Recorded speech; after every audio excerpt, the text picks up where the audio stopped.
glasses. Oh, okay. Here they are. Yep. Hey, Mount Hood territory, we are live today, and I couldn't be more excited. I have been stoked for this for the longest time because we're going to play with fire. We are going to play heavy metal. I am out at Red Pig Garden Tools in Boring, where Bob here, the owner, the forge master, I think I'm going to call him Thor because he plays with fire and big hammers all day long, makes all sorts of awesome custom garden tools. Everything from normal stuff that you see to things that I've never seen before in my life, so we're going to play a little Guess That.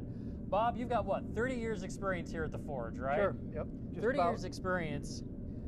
How does one develop this skill? Because this is something that you don't see that often anymore. And that's what really makes this cool, because you are taking things that, people used to make themselves and bringing back a little bit of that history, that heritage. Well, blacksmithing is usually passed from one person to another. I learned from a blacksmith named Monty Haberman, and when I lived in Southern California, and I learned, he kept pushing me. He was making tools for me, and he kept pushing me to become a blacksmith. So finally I relented, and because he said, I'm not going to be alive forever. You're going to, sooner or later, you're going to have to do it yourself. So I started going over to his shop at the end of the day after I closed my store, and he had closed his shop, and we would drink whiskey and play with fire for a couple hours, and that's how I learned to.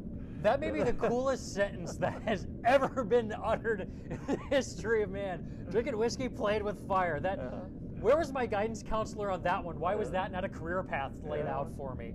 So how many different types of garden tools do you make here? About 250 different. I didn't even know there were that items. many kinds. Yeah, those are discrete items. There's probably about 150 different tools. There are a lot more tools than you would think.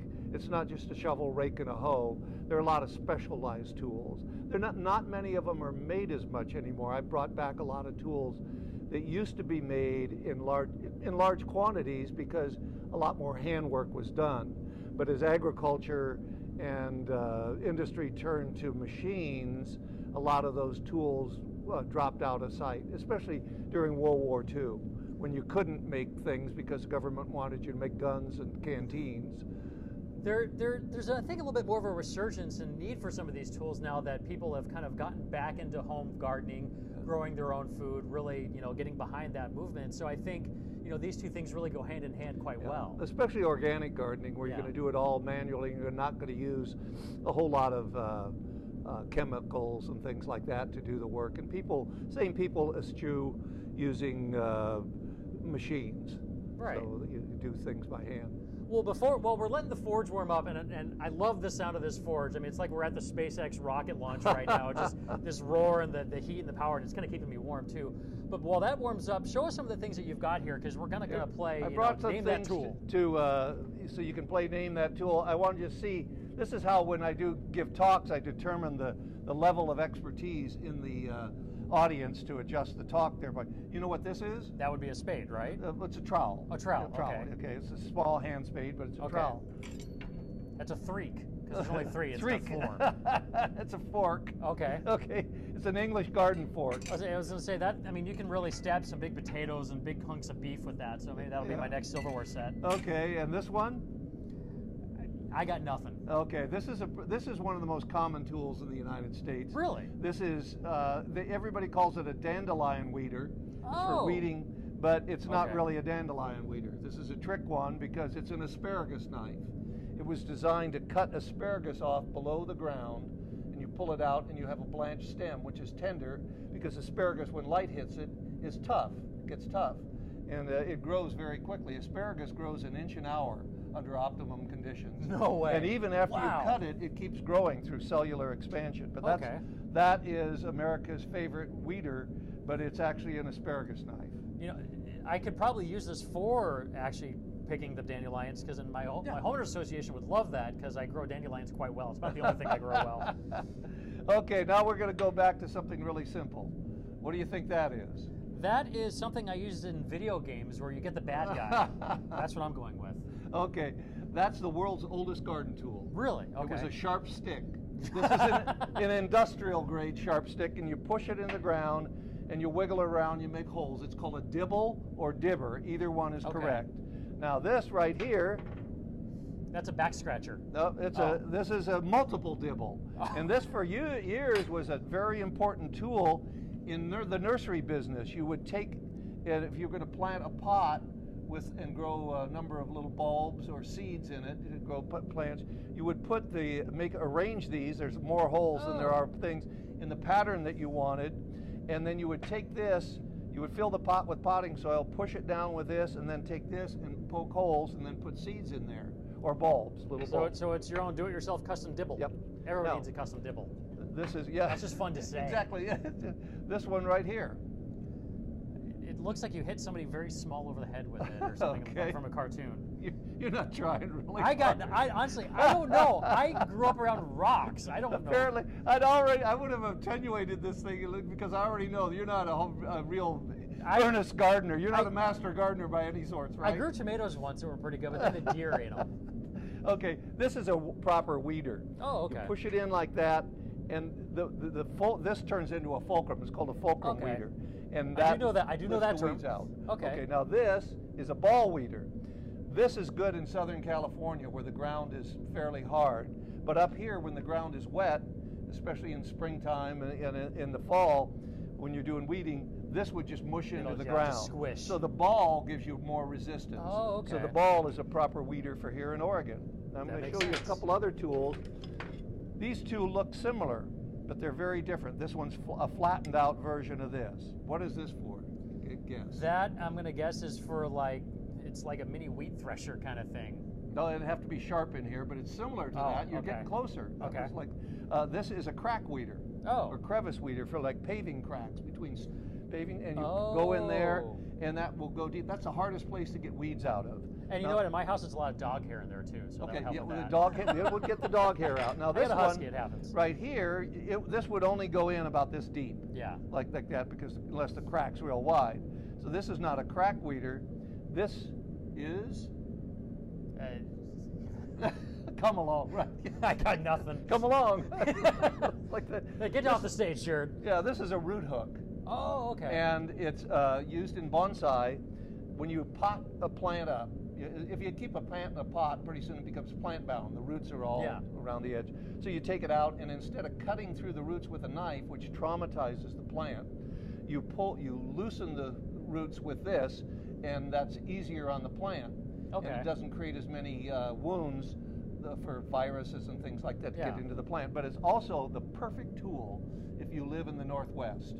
Everybody ought to have one, because if you live in the Northwest, sooner or later, you're going to have to untie a wet knot in a rope.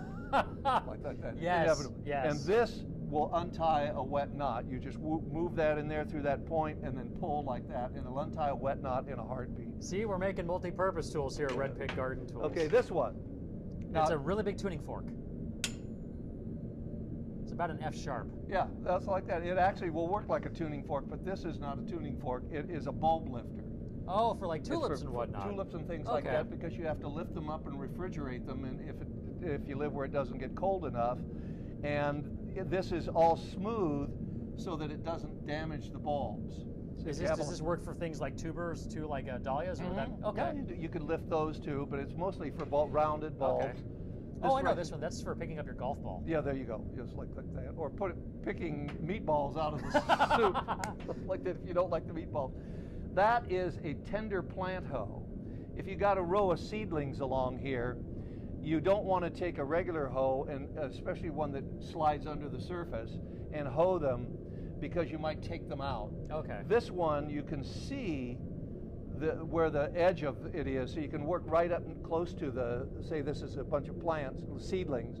You can work right up next to them, and the circle by nature goes away from the roots, because roots are shaped like this, and it goes away from the roots as it goes deeper. Okay. Now this is a trowel, obviously, but what kind of trowel is it? You notice that the blade is upside down. Yeah, it's reversed, I noticed, so that probably has some significance, I'm sure. Oh, yes. Can you guess? Judging by my track record so far, no, I can't. This is a design that I came up with.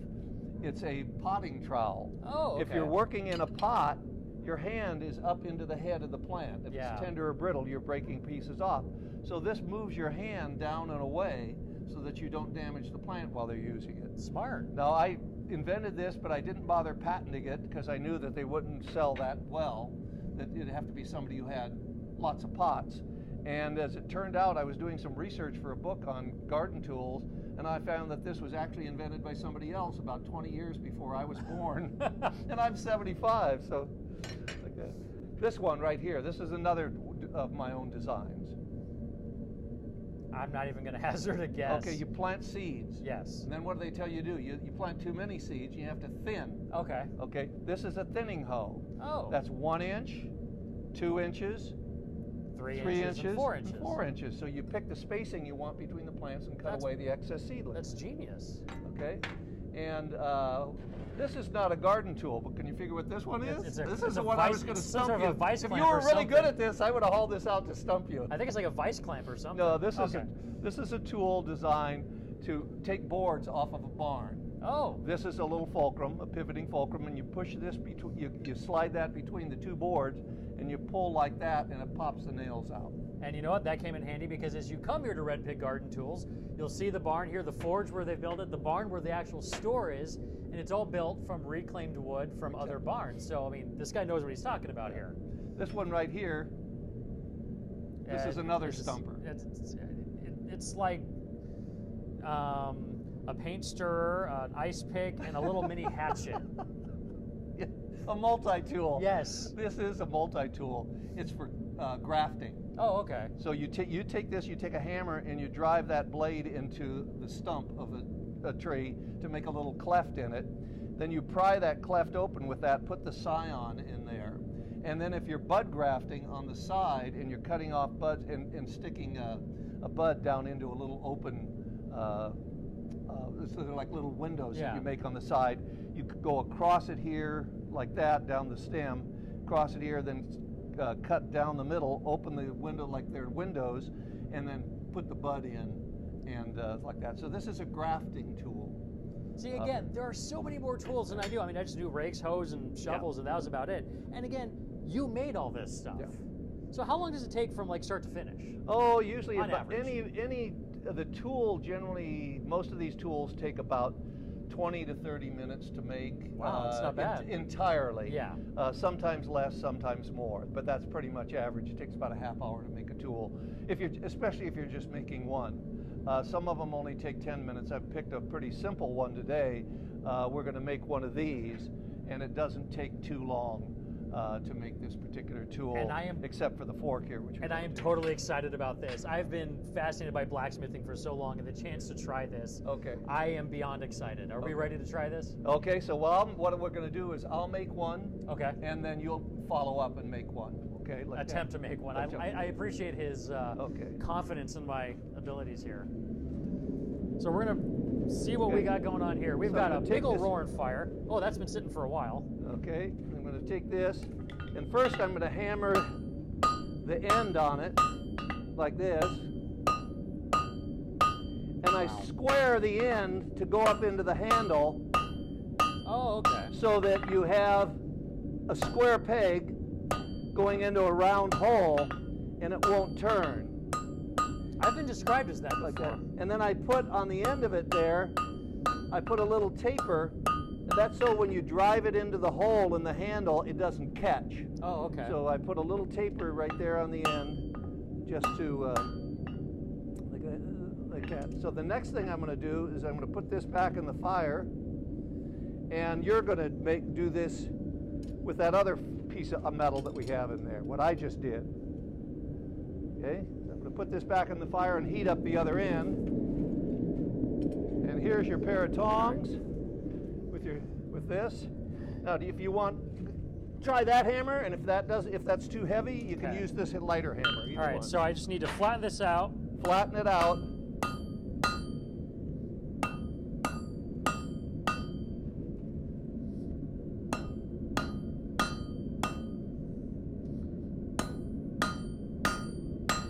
And now taper it in. Okay.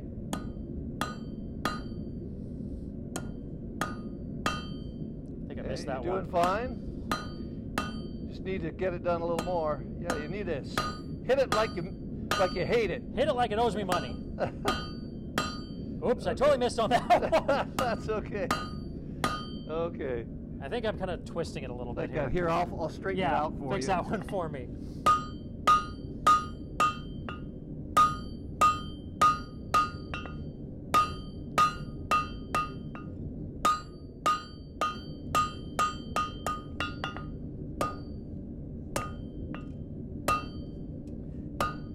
Now this is a pretty big hammer.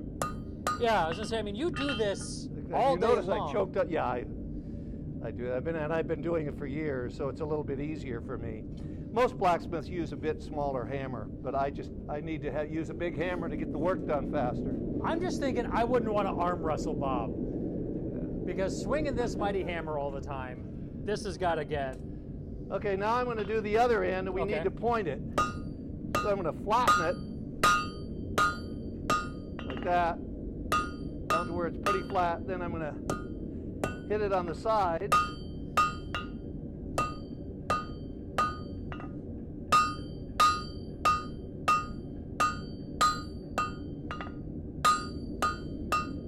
Okay, now I'm going to come back here a little ways.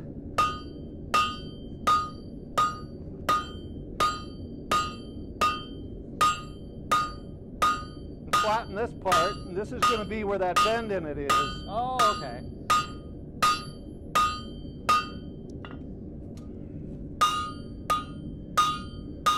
I put it over here, work the other side. Now I'm going to hit it with lighter blows at the end to take all the hammer marks out of it. So have a nice smooth. Okay. That's your next task.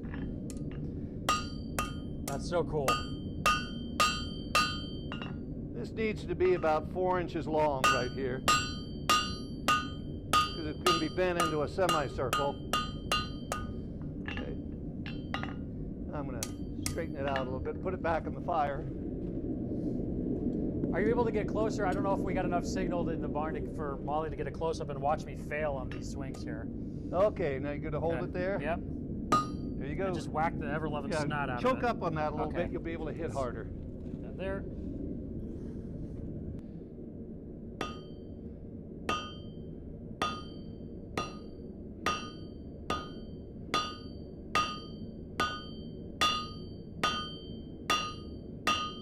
Good. Now, tip your hand up a little, this hand up a little, and come in at an angle. There we go. Okay, now flatten that out. Okay. I'm totally afraid I'm going to miss and just like completely, break something or... Well, you won't break that anvil, but you might put a ding in it, and if you do, I'm going to hit you in the head with that hammer. And that's why I'm nervous. Okay. This is getting a little... I'm going to straighten it up for you. Straighten that out for me. Yeah.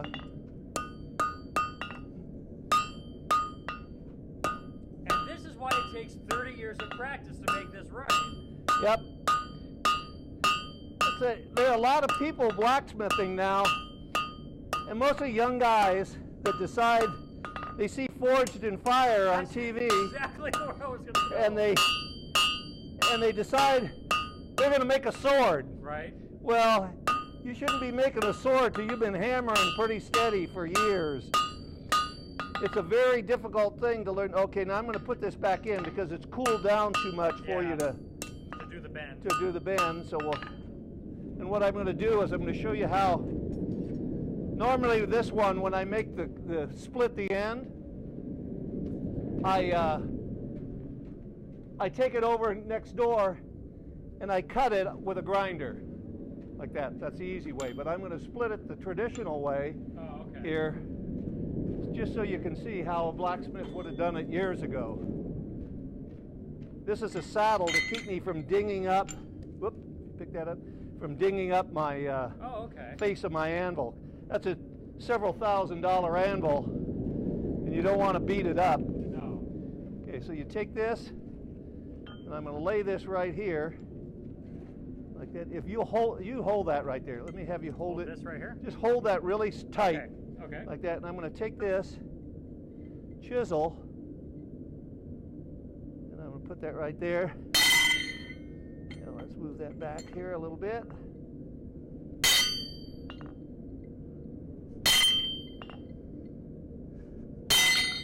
Whoop. There, just lay it, here. Let's do this. Lay it on here. Okay.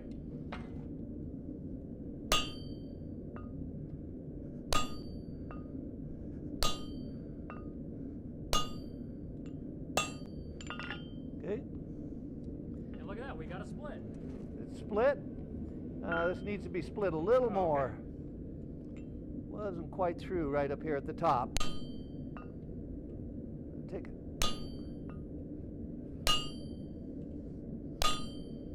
Now, if I want to open that up more, a little wider, take this, put this here.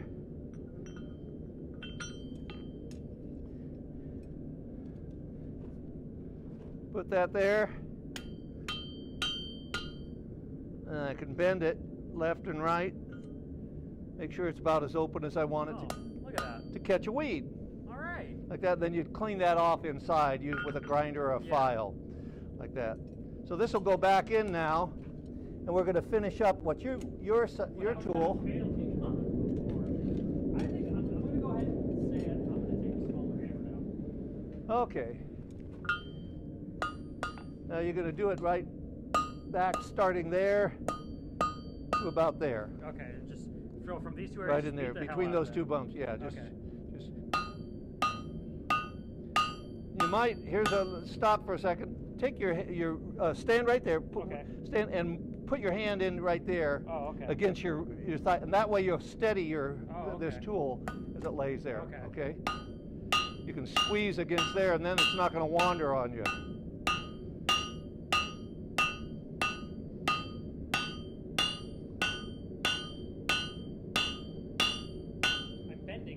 That's okay. Don't worry about this. This is just flying up like that. But just keep hitting it. I can straighten it out for you a little bit.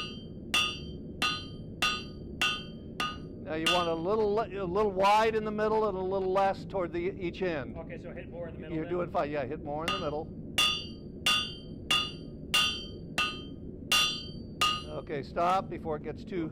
Okay, so I'm gonna take this and. That really did not go straighten it out for you.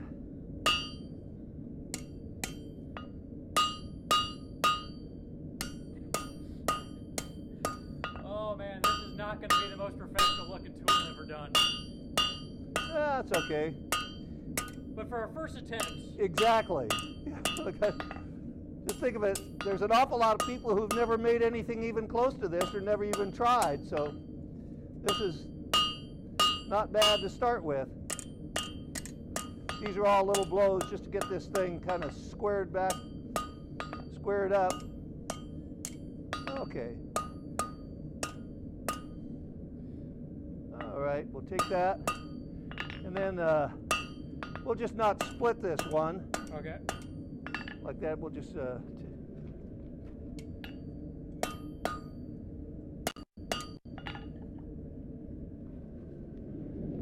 people ask how you make something, what this short instruction on blacksmithing, and that is, you imagine what you want it to look like, and everything that doesn't look like that, you hit it. That's some good advice. Okay. I'm going to put this right in here, in this vise. I'm going to get another tool, a couple of them. I'm going to bend this. Bend it down like that. And I'm going to take this right here, part right here, and bend it up like that. And I'm going to take it right here. And then have to work this back and forth a little bit. Now, how hot is this metal to be able to be this malleable? About 2,000 degrees. 2,000 will melt it. It's about anywhere between 1,500 and 2,000. I'm going to reheat this a little bit. I can do this over the horn.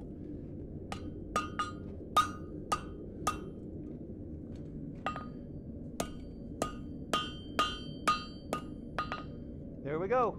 Look at that. That tool's ready to have a handle put on it, and then go to work in the garden pulling weeds. Look at that. what, 10 minutes. We Just just about. made a tool.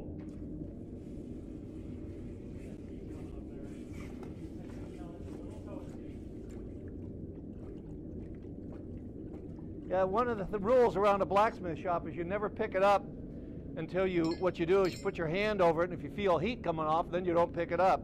If you happen to pick it up and it's real hot, you let go. And if you're a blacksmith, people will say, "Oh, hot, was it?" You go, "No, it just doesn't take me long to look at a piece of steel."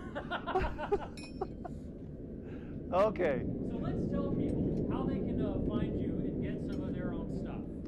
Okay. Well, we're in Boring. We're fairly easy to find. We're just off Orient Drive, which is the old loop highway.